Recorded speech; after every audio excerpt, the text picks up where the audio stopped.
Bueno, buenas tardes y muchas gracias a todos por venir a esta presentación del corto de la importancia de llamarse Ernesto. Bueno, ahora iré presentando a todos los que estamos en esta mesa redonda o semicircular. Y bueno, nos falta aquí Pepe, nuestro concejal de Patrimonio Histórico, que al fin y al cabo es un poco el culpable de esto, porque siempre que hacemos algo, aparte de apoyarnos y darnos ánimo, siempre nos anima a colaborar con otras instituciones, con otros profesionales, con diferentes departamentos, y al final una exposición de la Barbera y unas visitas temáticas pues acaban siendo la presentación de un corto de una obra literaria de época victoriana. O sea que, a ver, vamos a presentarnos. Bueno, yo soy Carmina de Vilamuseo, responsable de difusión. Aquí a mi izquierda tengo a Jaume Mayor, animador sociocultural y técnico de la Biblioteca Municipal, que también ha participado en todo el proyecto, luego nos lo contará. A continuación tengo a mi derecha a Robert Asensio, músico y musicoterapeuta, protagonista masculino del corto e integrante de Arte Teatro, como también María Ángeles Caracedo, la protagonista femenina, bióloga de profesión y también del grupo de teatro. Su directora, Ana Maestre, profesora de taller de teatro. Bueno, al final tenemos a Antonio Siller, voluntario cultural de Vilamuseo, grado de Historia, que ha hecho un poco de nexo de unión entre todas las partes. Y bueno, presento a Raúl, que acaba de llegar, fotógrafo, ha colaborado en varias ocasiones con Arte Teatro, con fotografía, y bueno, las fotografías que vamos a ver después son suyas. Tuvo la ayuda, como ayudante de fotografía, a José Covero, que está aquí también en el público. Y bueno, como invitado de excepción, tenemos que decir que tenemos aquí a Pablo Torres Oliver, que es natural de Villajoyosa, y que, bueno, es traductor, pintor, uno de los traductores literarios más importantes de España, tiene 2 premios nacionales del Ministerio de Cultura de traducción, Premio Nacional de Literatura Infantil y un reconocimiento a toda su carrera profesional. Está especializado en literatura fantástica y de terror anglosajona. Ha traducido a los grandes de la época victoriana y bueno, también como su faceta de ilustrador y pictórica, tiene diferentes cubiertos e ilustraciones interiores de algunas de las traducciones. Y ahora mismo una de sus obras, La Redoma, está en una exposición llamada La Imagen es Fantástica en San Sebastián hasta enero de 2015, obra que estuvo allí en el Espalda de la Barbera. Y bueno, luego nos ilustrará sobre la época, el contexto que marca esta obra de Oscar Wilde dentro de la época victoriana y de la literatura, y en concreto de la obra de Wilde. Yo simplemente quería hacer, antes de que hablaran ellos, una contextualización de por qué estamos presentando desde Vilamuseo, presentamos un corto, qué tiene que ver con lo que hemos estado haciendo, y todo tiene su origen en el proyecto de visitas temáticas y exposición de British Objects en la Barbera.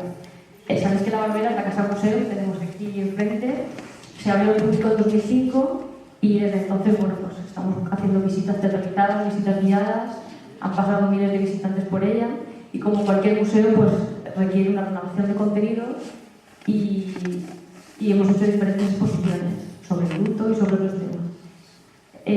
British Objects era un tema que teníamos ahí pendiente porque hay una cantidad importante de objetos de procedencia británica del siglo XIX, y también nos interesaba mucho poder contactar con la población de origen británico que reside en la vila y en la comarca, porque uno de los ejes transversales de Vilamuseo es la relación con la sociedad local y la inclusión social. Bueno, pues se inauguró en septiembre de 2013, han pasado más de 6.000 visitantes por la exposición y por las visitas, y os voy a contar un poco a grandes rasgos, porque luego tenemos a Paco Torres que nos detallará y nos contará cosas curiosas sobre la época, pero a grandes rasgos quería vincular esta época victoriana con la exposición y con la barbera, o sea, por qué estamos aquí hablando de la época victoriana y de una obra de Oscar Wilde.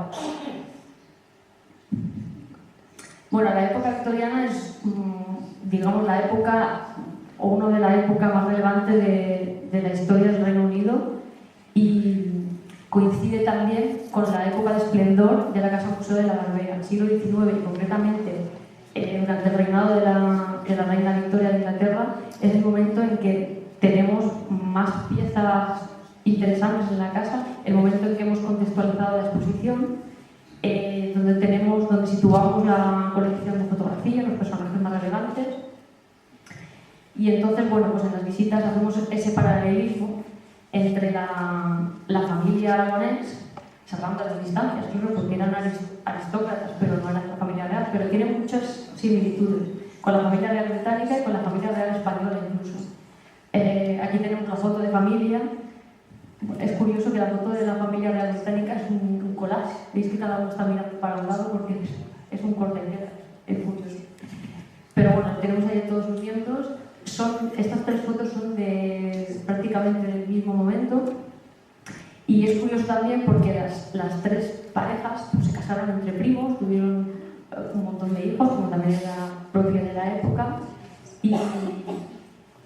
Y bueno, nos sirve también de marco para situar a los personajes de la historia. La reina Victoria, bueno, como sabéis, se quedó viuda en 1861 del príncipe Alberto y bueno, llevó luto el resto de su vida. 3 años de luto riguroso y el resto de su vida de alivio de luto, que se llama. Por eso le llamamos en las visitas la reina del luto, porque es que prácticamente lo puso de moda, teniendo en cuenta que la reina Victoria era un personaje muy, muy influyente en la Europa del momento. Y de eso también tenemos reflejo en la Casa de la Barbera, con las fotografías, como veis. En 1876 muere el padre de la familia, cabeza de familia, Pedro Aragonés Volper, y toda la familia se retrata de luto, incluso la niña de 4 años, que es Concha Aragonés. Y bueno, también tenemos las piezas, los collares que llevan y piezas de indumentaria de luto. También es el momento de la revolución industrial. Digamos que el momento en que nos situamos en la época victoriana y en la época de esplendor de la barbera, esta revolución industrial ya está dando sus frutos, ya tuvo lugar años atrás y ya encontramos los objetos, ¿no?, producidos en serie por este cambio de forma de producción de bienes. Luego, durante la época victoriana, tendrá lugar la llamada Segunda Revolución Industrial, que ya tendrá que ver más con la industria química, con el petróleo y otras, pero digamos que la base está en esta primera revolución industrial que luego a España llegó mucho más tarde. Ahí tenéis las chimeneas de las fábricas de cerámica de Stroke-on-Trent, en Inglaterra, y las condiciones de vida que, bueno, luego a lo mejor Paco nos comenta algo que Charles Dickens contaba de las fábricas, de los niños en las fábricas y de las ciudades, ¿no? Estas son algunas de las piezas que en la Barbera nos hablan de esa revolución industrial en Inglaterra, como son las cajas de galletas, ya que allí se produjo, o sea, la industria galletera inglesa fue la más importante que existía en ese momento en el mundo. La cerámica británica también, empezó a producirse en serie con la loza fina estampada, los procesos se aceleraron y la producción era mucho más rápida. Luego esos procesos y esas técnicas se exportaron a España. De hecho, la cartuja de Sevilla, que seguramente que os suena, en aquel momento se llamaba Pitman S.A., fue un británico que se vino a Sevilla, a la cartuja, y que se trajo todas las herramientas, todas las plantillas, para poner aquí una fábrica de cerámica al estilo inglés. Y luego el vestido, que también nos habla de la revolución industrial, ya que la industria algodonera fue, digamos, la pionera en esa revolución industrial. Y bueno, este vestido de la Barbera, posible procedencia británica, y es el algodón estampado, que tiene su origen en la India, por el cultivo del algodón en la India, y que luego se trajo a Europa y que en el siglo XIX pues, fue un boom en la moda. Otro de los grandes hitos en este contexto victoriano fue la Gran Exposición Universal de 1851. Este es el lema, aprender a ver comparando. El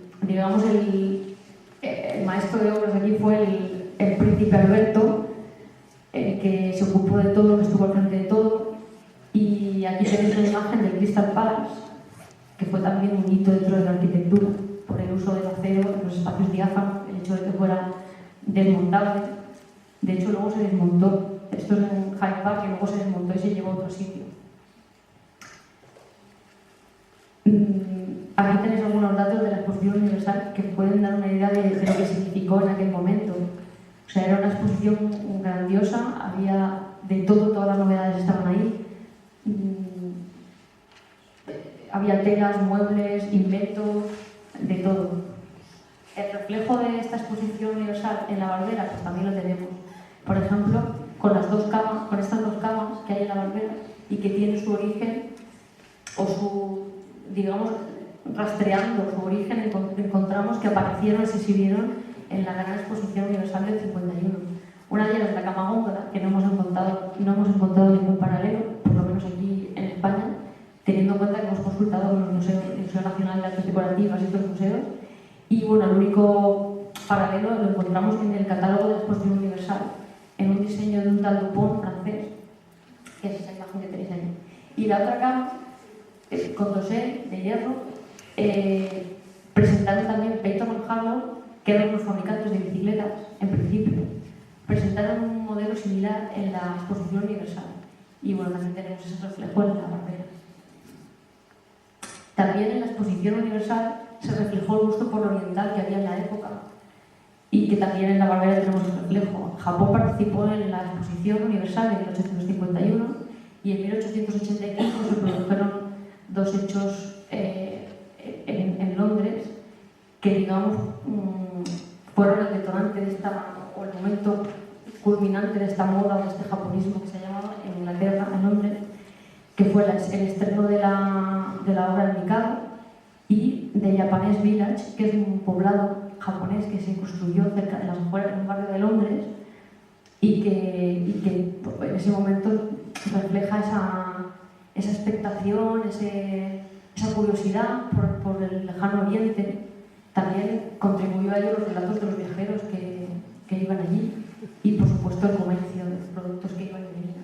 Aquí en la Barbera tenemos varias piezas, aquí he puesto solo tres, pero tenemos varias piezas que nos hablan de este influjo oriental, de la moda de Oriente en el siglo XIX, como son esto es loza, el plato que veis es loza, pero era una imitación de la porcelana china, que no es del siglo XIX la porcelana china, o sea, la moda de la porcelana china en Europa es de mucho antes. Pero la revolución industrial permite que se pueda fabricar en serie y que todo el mundo tenga acceso a esos platos que parecen porcelana china. Además, los motivos son muy interesantes. Esta es la historia, la leyenda de Willow Pattern, que habla de los enamorados, y también tienes, digamos, un producto de marketing del siglo XIX también muy interesante, porque se supone que era una antigua leyenda china, pero en realidad, digamos que se la inventa el fabricante británico, pues, para darle más peso al hecho de que sea parecido a la porcelana china, como que viene de allí todo. La sopera que veis ahí, la sopera Imari, también muestra el gusto por los japoneses de la época. Las piezas japonesas venían a Europa y eran bienes muy preciados, y en el siglo XIX empezaron a llegar las copias chinas. O sea, que lo de la copia china no es nuevo de ahora, eso viene en el siglo XIX, ya ocurría. Sin embargo, las piezas de verdad de Japón eran muy preciadas, seguían teniendo mucho prestigio. Esta en concreto no es japonesa, es de Inglaterra, pero se tomaron como modelo pues este tipo de porcelana. Y bueno, esta es otra caja de galletas, la que veis aquí, modelo Arcadia, que también refleja, o sea, está decorada con motivos chinescos. Y bueno, dentro de la exposición y visitas a British Objects también intentábamos reflejar la cultura británica, pues no solo con historia y con las piezas de la casa en sí, sino con la gastronomía, los olores. Entonces, bueno, aquí venía la cultura del té, montamos un salón de té con la ayuda de Carlos Begoña y Dolce Té, que también nos ayudó. Y bueno, nos ayudaba a explicar las piezas que tenemos en la barbera de servicio de té y de servicio de fresas, que las fresas con nata también es una costumbre británica, lo conoceréis por el torneo de Wimbledon.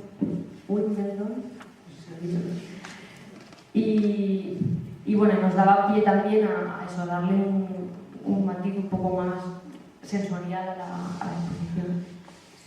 En las visitas, como veis, bueno, pues a los niños también les presentábamos la hora del té con el juego de té de juguete, que se lo pasaban bomba, pero bueno, también teníamos curiosidades como el porqué de la hora del té, el porqué de los sándwiches. No puedo contarlo todo aquí porque si no, no dejaría hablar a nadie más, pero es muy interesante. Y ahora le voy a dar el micro a Jaume, que ha colaborado en este proyecto también, sobre todo en dos temas, en la inauguración infantil que hicimos y en el punto de lectura de la barbera. Y bueno, Gràcies. Comença per la inauguració infantil. Quan un es planteja una inauguració i l'acompanya de l'adjectiu infantil, sempre sembla que l'infantil és el que menys importància ofereix o té o ens presenta. En aquest cas, li van donar tota la importància que conté una inauguració. I com podeu observar a les fotos, hi ha un discurs institucional, hi ha jocs, però també hi ha el que sol haver a la inauguració, que és un berenar. Amb aquesta inauguració infantil també preteníem comprovar criteris de moviments de grup, accessibilitat a certs llocs, comprovar que els recursos presentats complien els objectius. I això va ser el punt de partida, la inauguració infantil. Després vam crear un punt de lectura. I clar, vosaltres direu, què relació pot tindre la biblioteca a través d'un punt de lectura en la presentació d'un curtmetratge?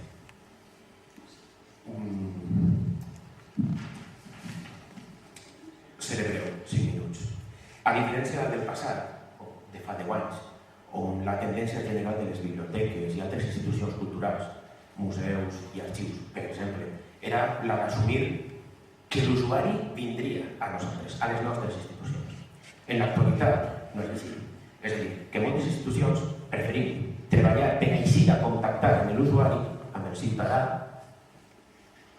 i buscar al mateix temps altres formes. Per a què? Per a jugar un paper, sobretot, més rellevant en la comunitat i en la vida quotidiana de les persones. És a dir, que les biblioteques, arxius i museus venim a ser socis naturals. Col·laborem i cooperem. Més del que pensem. Això només és una mostra, però abans ja hem fet d'altres. Aquesta no serà l'última, segur. Perquè el sentit que acostumen, és a dir, és que quasi que treballem en la mateixa comunitat, però de maneres semblants. M'explicaré millor.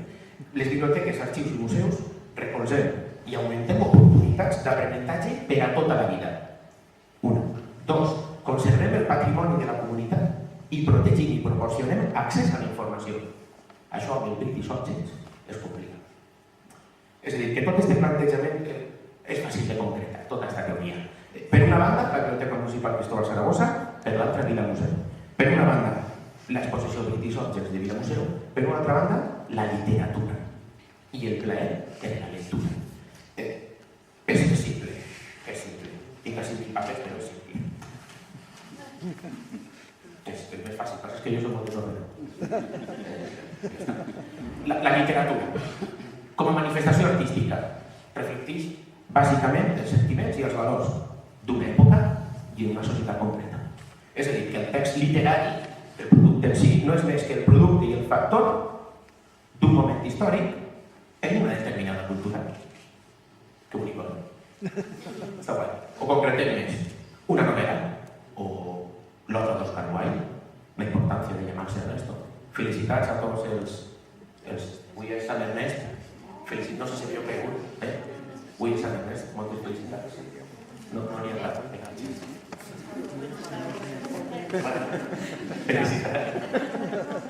Per exemple, la novel·la. Una novel·la, per exemple, pot contribuir al coneixement i a la comprensió d'una època determinada, de les característiques de la seva societat, de l'ordre polític establert, etc.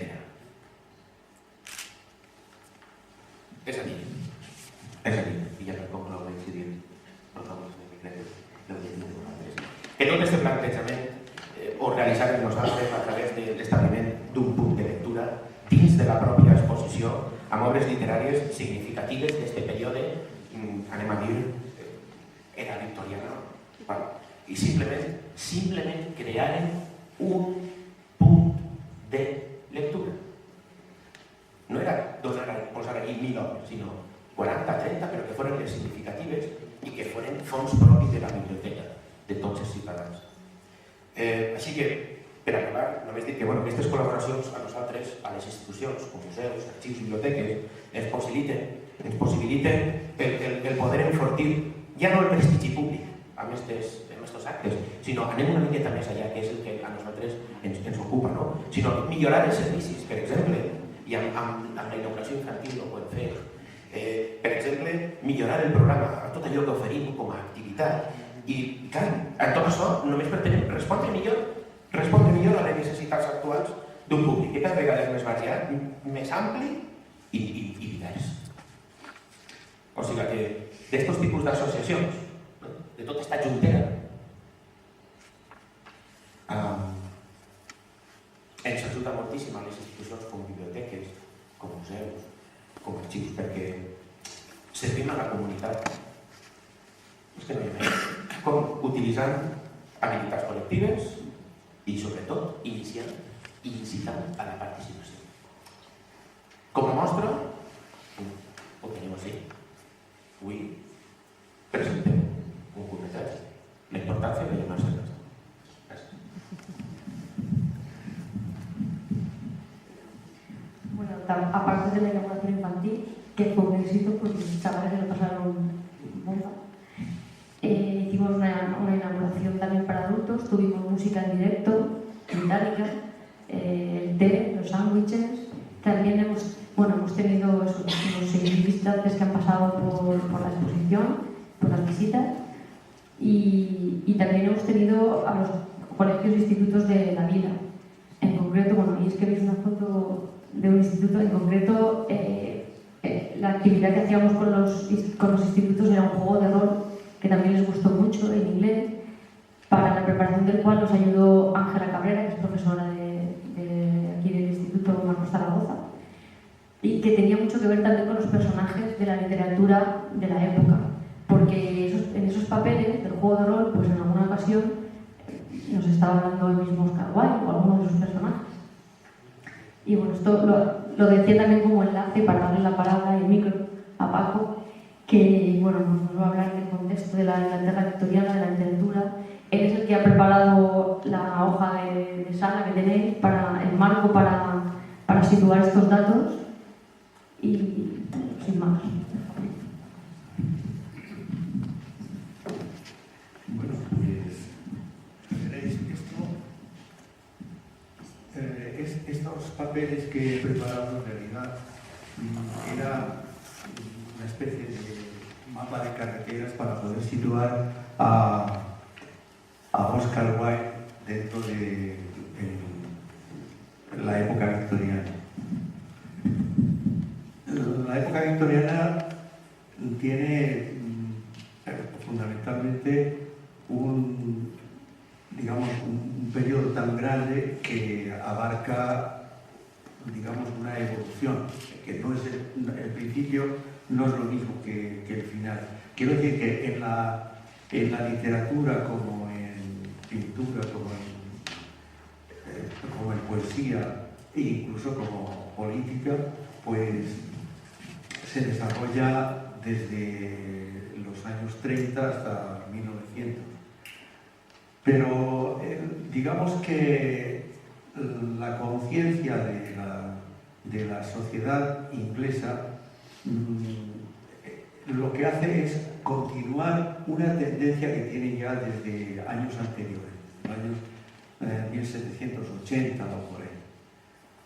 Aquí en este esquema he puesto unos puntos que indican más o menos lo que digamos, los momentos claves en los que la sociedad recibe una transformación bastante importante.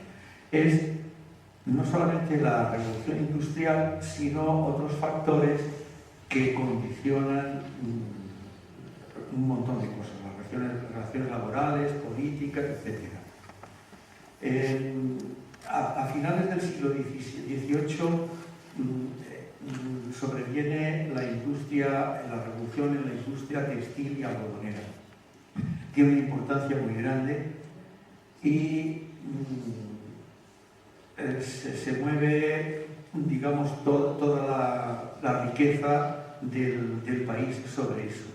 Pero a continuación viene la perfección de la maquinaria y la introducción de la maquinaria dentro de la industria, con lo cual empiezan a sobrar mano de obra y empieza a tener importancia el aumento de la producción. Lo que esto significa un flujo, aquí pongo un flujo y reflujo de la mano de obra, pero en realidad esto significa pedir gente para trabajar y echar gente fuera porque hay demasiada mano de obra. Hay otro factor muy grande, es digamos el cambio de una política agrícola a una política industrial. Inglaterra es agrícola hasta finales del siglo XVIII y principios del XIX. Pero entran varios factores ahí por los que la agricultura se tiene que abandonar. Una de ellas es la producción industrial y otra es la situación del campo. Inglaterra tiene muchísimos agricultores que, debido a una serie de factores climatológicos, tienen que abandonar el campo porque por allí no se puede vivir. Pero esto ocurre de manera aumentada en Irlanda. En Irlanda, desde la época de Oliverio Cromwell, el territorio no pertenece a los irlandeses, sino a los ingleses. De manera que los agricultores trabajan para Inglaterra. En Irlanda se cultiva el trigo, pero el trigo se manda absolutamente todo a Inglaterra. Y el agricultor irlandés, que viene a ser como un aparcero, pues solamente se puede alimentar de la de patata que él cultiva en los huertos. La patata tiene la particularidad de que pueden extraerse 2 cosechas y además se aguanta bastante bien, lo cual permite que pervivan los agricultores, menos el trigo. Pero hubo un momento en que la patata sufre una enfermedad, el mildiu o la roya, no sé, una enfermedad de hongos que la destruye por completo. Entonces, los agricultores irlandeses no pueden subsistir por eso. De manera que viene el periodo de la gran hambruna irlandesa, que fue verdaderamente pavoroso, porque, ya digo, el cereal se lo llevaban los ingleses y los irlandeses morían de hambre. En la gran hambruna murieron de 2 millones a 2 millones y medio de personas. Y también tuvieron que emigrar. Emigraron a Australia, a Estados Unidos, a Canadá, incluso muchos a Inglaterra, buscando, digamos, el ponerse al servicio de quien fuera. Había incluso en la servidumbre en Inglaterra había más personas que trabajadores en las fábricas. Bueno, estos son grandes pinceladas, porque digamos que el esquema este es enorme y no nos dará tiempo a desarrollarlo por entero. Pero en fin, más o menos es así. En la época de la reina Victoria se suceden los conservadores y los liberales, los Tories y los Whig, son, digamos que se van alternando en el poder, pero realmente todos tienen más o menos una misma sensibilidad política, de manera que el trabajo que emprende un gobierno lo continúa el otro, aunque sea en alternancia. Y así hasta la muerte del príncipe Alberto en el año 1861, como ha dicho Carolina hace un rato. Bueno, el momento culminante de Inglaterra, en ese sentido, es la Gran Exposición, la primera exposición mundial que se celebra en Londres. Y ahí, verdaderamente, Inglaterra proyecta, digamos, un esplendor enorme. Todo el mundo está, digamos, eufórico por las cosas conseguidas y por lo que se va consiguiendo. Empieza la segunda revolución industrial.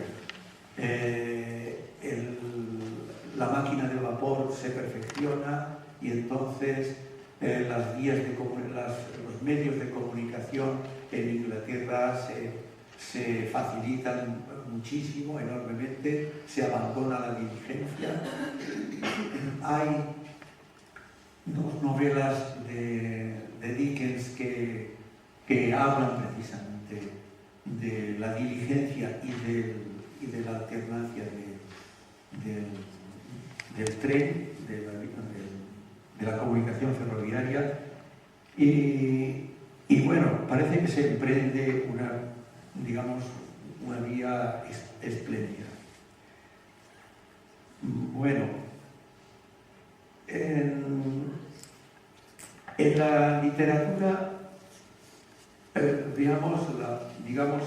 para ir encajando la figura de Oscar Wilde, en la literatura tenemos, aquí he puesto en este esquema, lo que es la novela, la poesía, el teatro y también las bellas artes. Bueno, esto es, digamos que este esquema es un esquema demasiado elemental. Quiero decir que aquí ponemos 4 cosas, porque el periodo victoriano es precisamente el periodo de más esplendor que tienen las ciencias y las artes y la cultura en general en Inglaterra.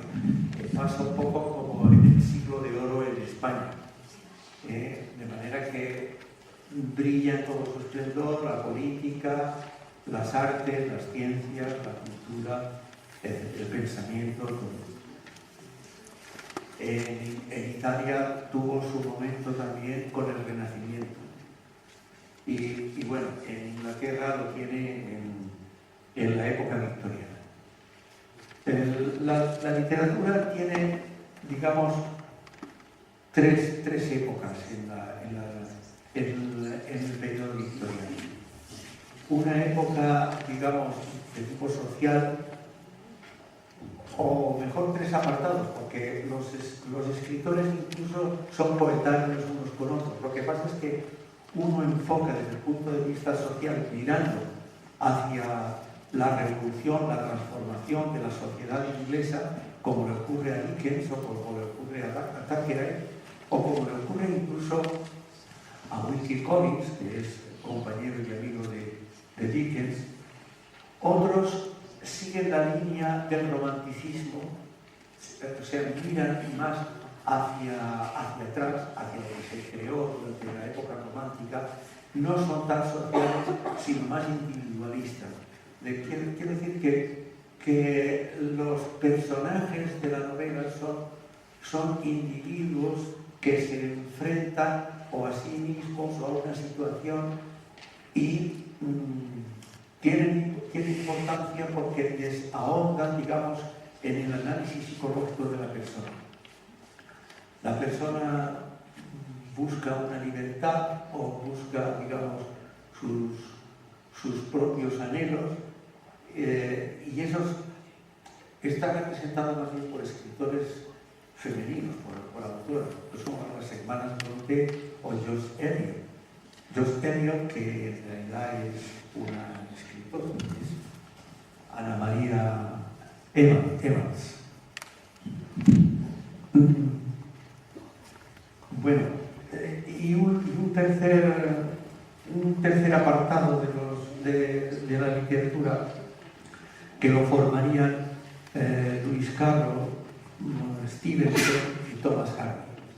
Estos escritores ya no tienen nada que ver el uno con el otro. Quiero decir que si, por ejemplo, Charlotte Brontë escribe Jane Eyre, es una de las novelas más apasionadas que se han escrito, y el fondo es un poco gótico incluso, o Emily Brontë con Hunger por las cosas, que es igual, es más complicada la novela esta que la de su hermana,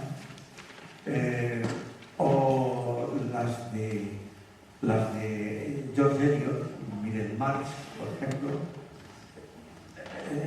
Estos tienen, digamos, un fondo común, un campo en el que se desarrolla lo mismo.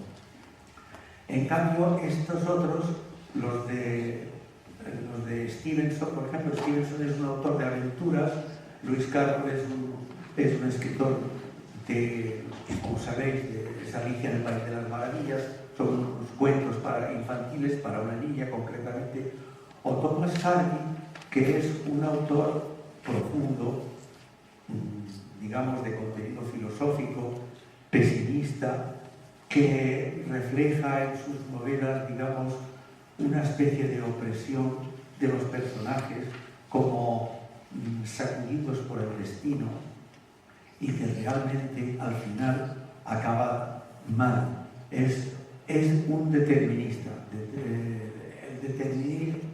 un determinismo que acaba en fatalismo. Quiero decir que el determinismo más exagerado, como con una nota que hay ahí abajo que quiere, digamos, esclarecer los dos conceptos. El determinismo es esa postura en la que se considera que en la vida son una serie encadenada de causas y de efectos, y que es difícil salir de ese encadenamiento. Pero una primera acción puede ser libre, pero después todas las que se desarrollan a continuación, digamos que son consecuencia unas de otras, formando un tipo de cadena. El fatalismo, en cambio, es, digamos, más radical todavía. El fatalismo considera que todo está ya predeterminado, que uno no hace más que recorrer los pasos que ya están asignados a él, y que llega a una fatalidad, digamos, a un final desastroso. Es el que ya está escrito de muchas religiones. Un ejemplo de fatalismo podría ser, qué sé yo, en la tragedia griega, Edipo, por ejemplo, ¿no? Edipo, que no sabe quién es, que se va hacia Tebas, pero ya está, todos los pasos que da están ya, digamos, trazados. De modo que ya antes de nacer ya le dicen al rey: tú tendrás un hijo, este hijo matará a su padre, se casará con su madre y tendrá 4 hijos y se destruirá a sí mismo. Entonces, Edipo no hace más que, digamos, seguir el camino que ya está escrito. Ese sería el fatalismo. Thomas Hardy acaba más o menos con esa especie de fatalismo. Él busca, digamos, una especie de consuelo negativo, como en la resignación. De manera que el protagonista sigue ese destino y digamos que la lucha suya es una lucha completamente inútil. Pero esa misma lucha que le hace inútil, le hace inútil, le exime digamos, de una responsabilidad. Es decir, que él ya no es responsable de los actos esos porque en realidad lo que está haciendo es seguir una cosa que ya está, a la que está destinado. La más representativa de sus obras es Jules de Lescure. Tiene varias, pero es la más representativa y la última, porque en ella se enfrenta con la sociedad victoriana. Digamos que es el heterodoxo de la sociedad victoriana. El Jules de Lescure presenta a un protagonista que lucha por salir de la situación, de la condición de trabajador que tiene, y el personaje quiere estudiar, quiere elevarse por encima del sitio donde está escrito. Entonces va a la universidad, se presenta a los grandes profesores y les dice cuáles son sus anhelos, pero los profesores le dicen: tú sigues siendo albañil, porque siendo albañil serás al final un buen albañil y serás el mejor, quizá uno de los mejores albañiles. Quiere decir que no le dejan opción de que estudie. Por otra parte, se casa con una mujer, pero realmente él está enamorado de otra, está enamorado de su prima. Entonces, ahí busca el divorcio. Eso estaba muy mal considerado dentro de la sociedad victoriana. Era impensable. De manera que hay una serie de aspectos o de pinceladas que, digamos, la sociedad victoriana no le perdona. Bueno, la novela fue al final un escándalo. De tal manera que uno de los detractores, que era un obispo, quemó el libro y le mandó la ceniza por correo. Pero no solamente eso, sino que además le hicieron la vida imposible. De tal manera que Thomas Hardy al final incluso renunció a seguir escribiendo novelas. Dijo: si Galileo hubiese dicho que la Tierra se mueve en verso, probablemente no le habrían llevado a condenarlo. Y entonces él se dedicó a escribir poesía. La verdad es que empezó, aunque él era arquitecto, empezó a los 30 años escribiendo poesía y luego se pasó a la novela. Escribió grandes novelas que fueron muy importantes y luego, después de Jules de Lescure, se pasó otra vez a la poesía. Y ahora se va reconsiderando y revalorizando la figura suya como poeta. Bueno,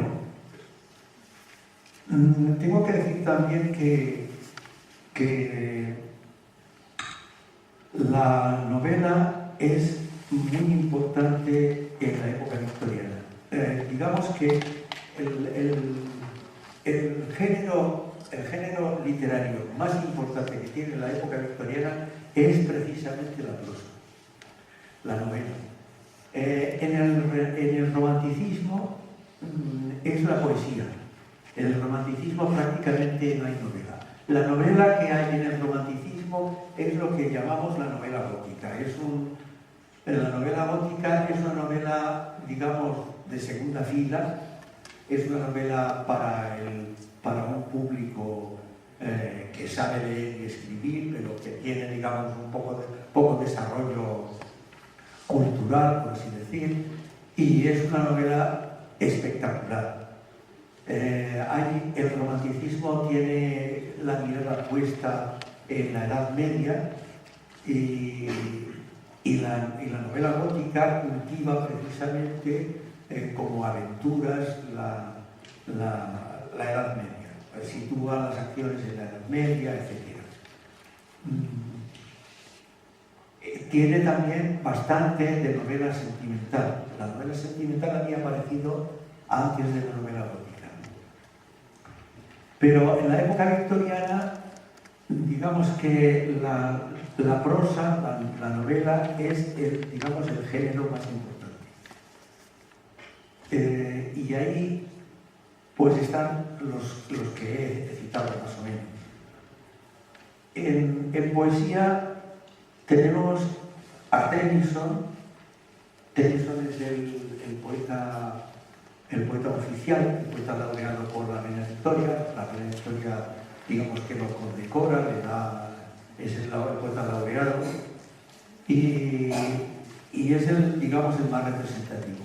Tennyson tiene la poesía importante, es quizá la poesía que escribe, la publica y se titula In Memoriam, que en realidad son una serie de poemas, unos pequeños poemas que son más bien subjetivos y que lo describe recuerdo de un amigo suyo muerto. Y después tiene La muerte de Arturo, que la versifica. Entonces esto es muy pesado. Y tiene también algo patriótico, porque también se dedica, digamos, a escribir poesía patriótica. La más conocida de ella es La carga de la mirada ligera, que es la que pongo ahí en la reseña suya. Y después está Browning, es un poema larguísimo, es El anillo y el libro. En realidad esa obra es un asesinato que está contado por 10 personas de una manera diferente, cada una de una manera diferente.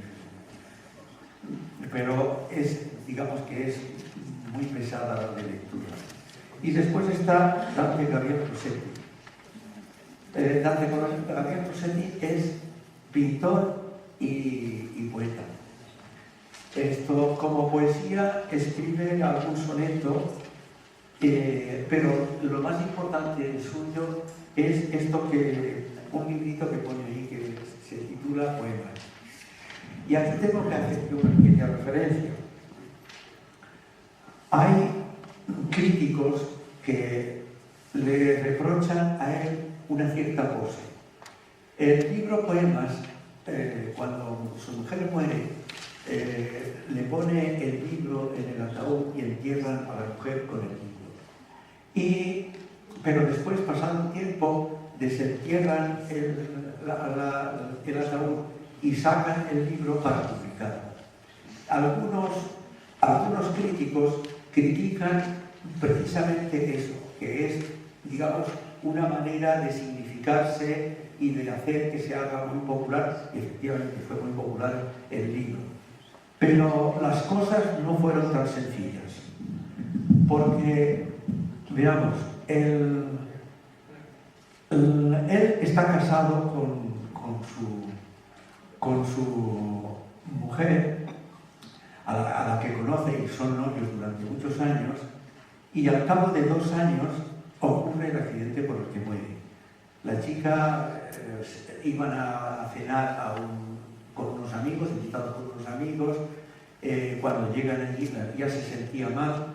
Cuando llegan allí, se siente muy indispuesta. Él le dice que se regresan a casa, pero ella no quiere, pero de todas maneras empeora y entonces regresan a casa. Llegan allí y ella se acuesta y Rossetti se va a dar una vuelta a dar una vuelta, y cuando regresa a casa encuentra con que la casa huele a láudano, huele a opio. Bueno, el láudano lo utilizaban muchísimos, era de uso normal, y lo utilizaban para dormir.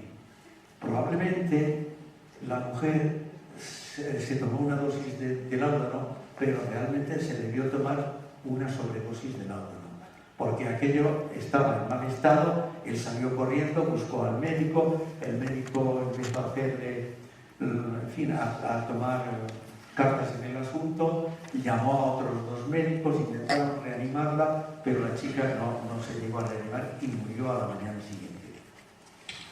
Quiero decir que Rossetti estaba sumamente enamorado de su mujer. Por otra parte, él había estado escribiendo unos poemas que le estaban o inspirados en su mujer o dedicados a su mujer. Su mujer le regaló un libro, le regaló realmente un cuaderno y le pidió a él expresamente que los poemas que estaba escribiendo para ella, o inspirados en ella, se los escribiera en ese libro. Y ese libro se lo quedó ella como cosa personal. De manera que Rossetti, cuando la enterraron, la enterró con el libro ese. De manera que es algo que él dedicó a su mujer. Y lo que ocurrió es que 7 años después de estar enterrada, los amigos estaban publicando poemas y todo, y entonces él sintió el deseo de publicar los que él había escrito. Y entonces fue cuando pidió a las autoridades licencia para desenterrarla y sacar el libro, si es que estaba bien. El libro estaba, en fin, faltaban algunas cosas, pero estaba, digamos, relativamente recuperado. Entonces él cogió el libro, retocó alguna cosa y lo publicó, pero lo publicó exclusivamente con el título de poemas, no le puso otro título. Y es verdad que debido a esa circunstancia alcanzó una gran importancia, ¿no? Bueno, Dante Gabriel Rossetti, al mismo tiempo era pintor, es decir, era estudiante de pintura de la Real Academia, una academia que había creado Reynolds hacía tiempo. Y él, juntamente con unos amigos, pues estaban hartos de dibujar siempre lo mismo. Le parecía que la pintura era poco sincera. Y entonces se reunieron. Era poco sincera porque estaba, digamos, reproduciendo y copiando cosas que se habían hecho en el Renacimiento italiano. Eran, digamos, pintura al estilo de Miguel Ángel, pintura al estilo de Rafael, pintura al estilo de Leonardo, y ellos lo que querían era empezar desde antes de Rafael, buscando la pintura anterior a ese Renacimiento. Eso significaba cambiar de paleta, es decir, pintar con unos colores más limpios, buscar otros motivos, etc. Entonces buscaron motivos de tipo medieval o bíblico, etc. Dante Gabriel Rossetti tiene un cuadro que es muy famoso que se llama Ecce Ancilla Domine, que es la Virgen, pero la Virgen es como una chica jovencita, casi adolescente, acurrucada en el fondo de la cama, y un ángel que parece una chica también. Es muy característico. El que tenga internet puede buscar el nombre de Rossetti y buscar los cuadros suyos y verlo. También está Millay, que pinta a Ofelia de Hamlet, que está tendida sobre el agua, rodeada de muchas flores, etc., ¿no? Bueno, esa es la pintura prerrafaelista. Bueno, la escuela que ellos fundan, es decir, el movimiento que ellos fundan, le llaman la hermandad prerrafaelita, por distinguirlos, porque después del prerrafaelismo es copiado y repetido, etc. Entonces se llama prerrafaelismo, con la S, al grupo de gente, de pintores que pintan en ese estilo. Y prerrafaelitas exclusivamente a los que formaron esa especie de movimiento inicial. Ahí también se ascribe Besley, que es ilustrador. Besley es amigo de Oscar Wilde y hace las ilustraciones de una obra suya que es la más controvertida de todas, que se titula Salomé. Y si alguno quiere ver las ilustraciones, he traído precisamente el libro de las obras de teatro de él para que cada uno pueda cogerlo si tiene curiosidad y mirar las ilustraciones de Besley. Son muy finos, son de trazo muy fino, son unos grabados preciosos. También tiene otra obra muy famosa que es La muerte de Arturo. La muerte de Arturo es un libro que escribió Mannoli en 1400 y pico, 1400, 60 o por ahí, o 70.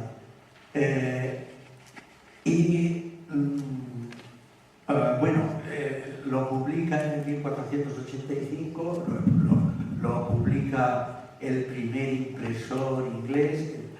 No había impresores en Inglaterra, las cosas se hacían a mano, y hay uno, William Caston, que se va a Holanda para aprender el arte de la imprenta y se lleva copia, o sea, compra unos tipos de letras, se los lleva a Inglaterra, y allí la primera obra que imprime con imprenta, con prensa, es la Biblia. Pero después de la Biblia, lo que imprime es la muerte de Arturo. Bueno, a ese libro le tienen los ingleses una gran devoción. Es como para nosotros el Cantar de Miocí, por ejemplo, o para los franceses la Chanson de Roland. Es un libro épico, un libro del inicio del país, etc., ¿no? Entonces, ese libro es editado, reeditado muchísimas veces, y en esta época se hace una edición especial y Beazley hace las ilustraciones. Aquí, en España, se publicó hace unos años por la editorial Galaxia Gutenberg, que en realidad es el Círculo de Lectores, se tradujeron y se utilizan las planchas precisamente de Beazley. Bueno, tengo que decir, y ya nos lo estamos metiendo con Oscar Wilde, que Salomé la escribió, Oscar Wilde es un drama en un acto, la escribe en francés. Pero entonces él, después de escribirla en francés, quiere, digamos, representarla en Londres, para lo cual necesita que se traduzca al inglés.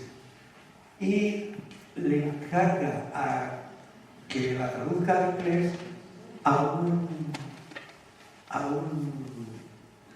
amigo suyo, a un amigo muy personal suyo, que es Douglas. Digamos que es un poco el amigo íntimo, por así decirlo. Y este Alfred Douglas la traduce, pero no le resulta completamente satisfactoria. Bueno, llegan a tener una pelea. Están, digamos, a punto de romper definitivamente. Y entonces Beazley, que es el ilustrador, le dice a Oscar Wilde que él se ofrece a traducirla. Bueno, entonces Beazley toma cartas en el asunto, pero tampoco le gusta, se queda completamente satisfecho, y entonces se encarga él de dejarlo de una manera definitiva. Salomé es, como digo, es un drama, bueno, es una tragedia en acto. Sabéis vosotros cuál es la anécdota, que Salomé baila delante de Herodes y Herodes le dice que le pida lo que quiera, que le dará hasta la mitad de su reino. Entonces ella va a su madre y le pregunta qué es lo que puede pedir, y su madre, que odia a San Juan Bautista y lo tiene Herodes encarcelado, le dice que pida su cabeza, etc., ¿no? Entonces Salomé le pide la cabeza, se la cortan y se la sirven en la bandeja. De manera que ese es, digamos, el esquema en general. Herodías, la madre de Salomé, odia a San Juan, porque San Juan Bautista lo que hace es reprocharle, recriminarle continuamente, no solamente a ella, sino también a él.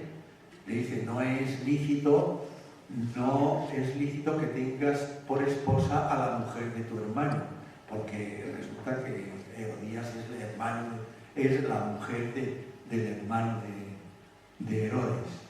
Total, que, bueno, esta Salomé es, digamos, el motivo de muchas, digamos, versiones, incluso versiones pictóricas, por así decir. Y bueno, el caso es que tiene esa importancia. Y Y Oscar Wilde, digamos que había pensado en que fuese representada por Sarah Bernhardt, una de las actrices más importantes que hay en ese momento. Y Sarah Bernhardt efectivamente acepta. Una vez traducida, se le llevan a Londres y allí empiezan los ensayos. Pero la censura en el último momento interviene para que no sea representada. La excusa que dan para que no se represente es que ninguna figura bíblica podía ser representada en un escenario, ni para bien ni para mal. Y entonces, bueno, se queda así. Se representa mucho más tarde en París. En España se tradujo, la tradujeron varios, pero la traducción española más importante es la que hace Valle Inclán, que le pone como título La cabeza del Bautista. Hay un momento cumple ahí en la que Salomé le da un beso a la cabeza de San Juan, no un beso a la cabeza de San Juan, es un momento. En el 2005 es Miguel Narros el que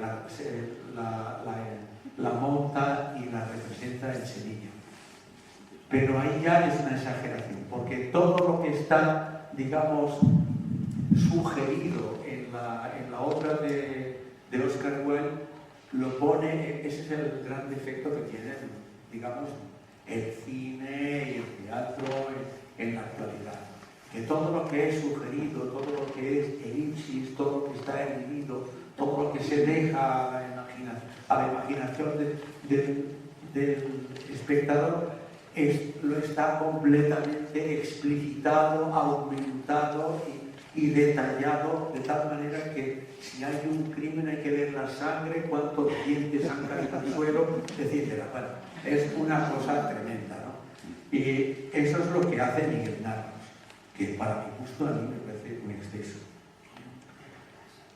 Bueno, y después ya de las ciencias y el pensamiento, ya para cerrar esto, está fundamentalmente un acontecimiento que da un aldabonazo a la conciencia puritana entre comillas, porque realmente la religión pinta poco. Lo que pinta más en la época victoriana es la apariencia. Lo importante es que, por muy inconfesables que sean los pecados que se cometan, que no salgan a la luz. Lo importante es que no se sepa. Y entonces, bueno, lo que le pasó a Oscar Wilde precisamente es eso. Porque cuando él se lía con Alfred Douglas, pues el padre de Alfred Douglas quiere romper esa amistad pecaminosa que tienen los dos. El padre de Alfred Douglas, que era el marqués de Queenberry, este hombre era un personaje bronco que pegaba a su mujer, que además le gustaban los deportes más chabacanos, que fue incluso el que reglamentó el boxeo en Inglaterra. Este tío pues llevó las cosas muy lejos. Entonces se metió con Oscar Wilde, pero además lo acusó públicamente en el sitio donde más le podía doler a Oscar Wilde, en el club donde iba normalmente, lo acusó de sodomía. Entonces, lo que hizo Oscar Wilde fue una imprudencia tremenda. Se fió de su amigo Douglas y demandó a este hombre. Lo demandó por difamación. Y entonces, eso se llevó a juicio. En el juicio empezaron a aparecer montones de testigos y de cartas, de cosas. Bueno, está incluso publicado el juicio. Hubo en realidad tres juicios, tres pleitos. Dos de ellos fueron por parte del padre de Douglas, en los que el jurado no se decidió hacer nada y con lo cual salió sin nada. Pero entonces el padre de Douglas, el marqués, lo que hizo fue acusar a su vez a Oscar Wilde. Y ese tercer juicio, ese tercer proceso, sí tuvo repercusión. Acusaron, sentenciaron a Oscar Wilde a la cárcel. Fue a la cárcel y estuvo 2 años en la cárcel. Esos 2 años, en la primera parte de la cárcel, lo condenaron a trabajos forzados. Vivió una vida miserable. Tuvo un accidente, cayó al suelo, se dio contra el oído se le puso enfermo, se le infectó, en fin, él no se curó nunca, e incluso después de salir de la cárcel, eso poco a poco fue deteriorándose y acabó en una meningitis que acabó con su vida. Después de la cárcel, él en realidad ya su vida no sirvió de mucho y estuvo viviendo exiliado en Francia, en París. Allí se adoptó como seudónimo el nombre de Sebastián Melmoth, porque el autor de Melmoth, o sea, Maturin, era un tío abuelo suyo, pero además él se consideraba una especie de Melmoth el Errabundo, un personaje fuera de la sociedad. No escribió apenas nada y murió entonces. Su vida literaria se desarrolló entre 1890 y 1895. En 1895 fue cuando lo encarcelaron y estuvo hasta 1897 y el final ya digo cuál fue. Ahí, en ese poco tiempo, sobre todo de 1893, escribió, digamos que las obras, las comedias de costumbres que son más importantes de él. Hay otro dramaturgo que nace el mismo año que él, en 1850.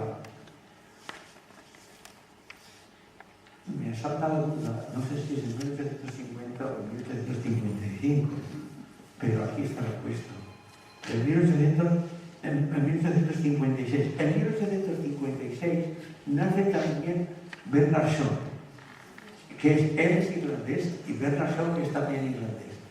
Lo que pasa es que Bernard Shaw muere en 1950. Quiero decir que ya se pasa muchísimo del periodo victoriano. El periodo victoriano, estrictamente hablando, llega hasta 1900, pero la influencia de la reina Victoria, es decir, de la conciencia victoriana, de las costumbres victorianas y de, digamos, la literatura y todo victoriano, hasta 1920, bueno, para ser estrictos, hasta el principio de la Primera Guerra Mundial. Bueno, y lo que iba a decir yo para terminar era que en la ciencia y el pensamiento ocurre, digamos, algo absolutamente explosivo, que es la aparición de una obra, que esta ya no es de ficción, sino que es digamos, un trabajo científico elaborado durante años, que es El origen de las especies, de Carlos Darwin. Y si en 1859 aparece esa, en 1871 aparece El origen del hombre. Esto la sociedad victoriana lo encajó enormemente mal. Y aunque Carlos Darwin era un hombre que encajaba, digamos, las controversias muy bien, pero lo ridiculizaron, lo atacaron, etc. Digamos, salieron viñetas en forma de hombre mono, etc. En El origen de las especies lo que hace es que se tambalee la religión. Lo que viene a decir el Génesis del Antiguo Testamento, no olvidemos que los ingleses son anglicanos de digamos, de una parte... En fin, la Iglesia anglicana está muy dividida, pero son digamos, procedentes del calvinismo, generalmente.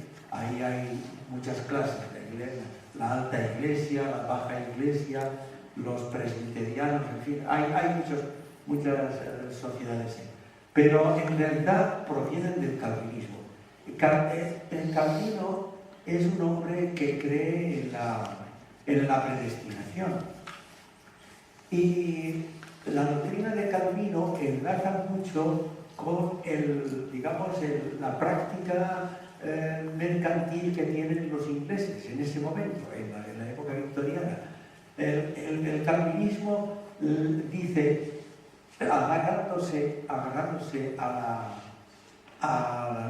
los evangelios, que le preguntan a Jesús, ¿y cómo conoceremos a los que son nuestros? Dice, por sus frutos los conoceréis. Y ahí es donde se agarran los porque los frutos, claro, así el hombre muy trabajador, que gana mucho dinero, que se enriquece, ese es, digamos, el que está del lado de Dios. O más bien, Dios está de su parte, porque les ayuda, digamos, a ser industriosos y digamos, a conquistar, a tener muchos frutos, mucho producto. Entonces, digamos que el calvinismo se lanza por ahí. Pero a lo que yo me refería antes es que en el Génesis pues habla del origen del ser humano. Dios dice,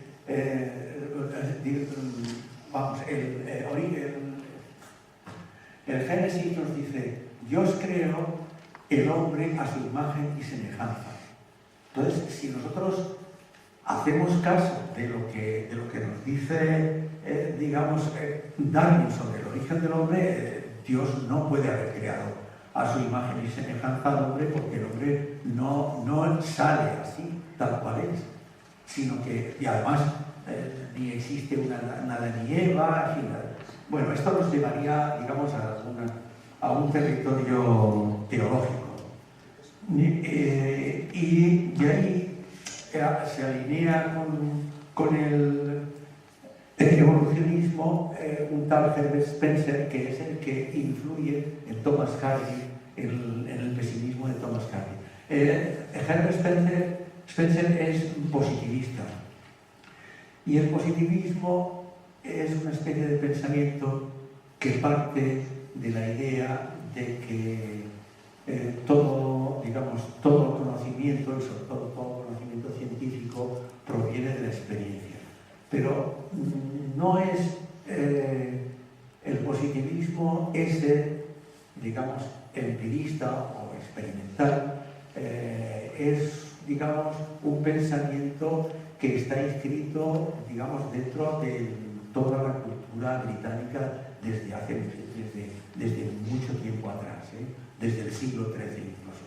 Es decir, que llegar ahí, Spencer lo que pasa es que lo funde con el evolucionismo de Darwin.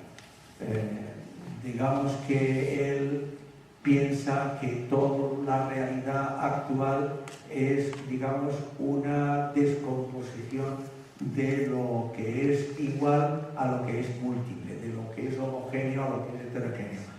Bueno, esto nos llevaría, digamos, a la biología, y no es el foro más adecuado. Pero en fin, aquí termino yo y dejo paso a los demás, digamos, a los que tienen que hablar.